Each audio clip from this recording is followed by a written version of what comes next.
Hi viewers, meron nga pala tayo customer na nag-DIY ng kanyang cellphone. Then after niya ma-assemble at mapalitan ng screen. So ayan, ayaw na mag-charge.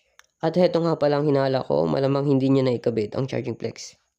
At na-explain ko agad kay customer na kailangan baklasin ulit ang LCD at maaari itong masira. Tumayag naman siya na wala akong pananagutan kapag ito ay nasira. At yan, tama naman ang prediction ko na hindi niya nailusot ang charging flex. At yan nga pala, tinanggal ko ng battery at nag-ready na ako sa risk operation.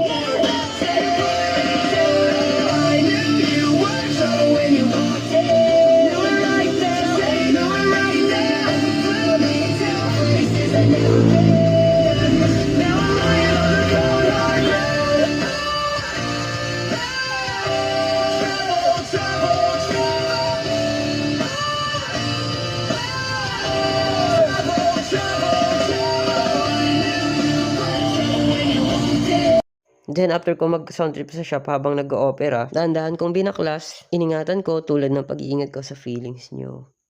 Dahil maaring mabasag ang screen, inaayawan talaga to na ibang technician. Nabaklas ko na nga at kita nyo naman hindi niya nailusot ang flex. At ito na nga nilusot ko na sa frame.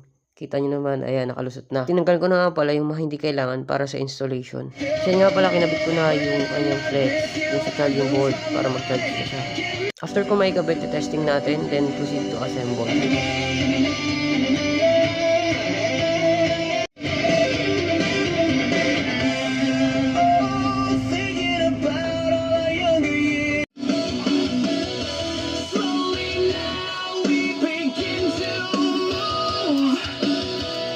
So okay yung operation natin, okay na okay at walang damage yung screen na binaklas natin. So ayan pa yung screen niya.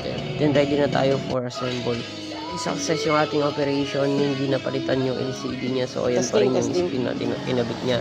And then naikabit natin yung screen na maayos at nagcha-charge na siya katulad kanina. Okay. So happy ang customer dahil hindi na siya naggastos ng another LCD. So, mamaya na siya sa atin ng malaki. Thank you for watching.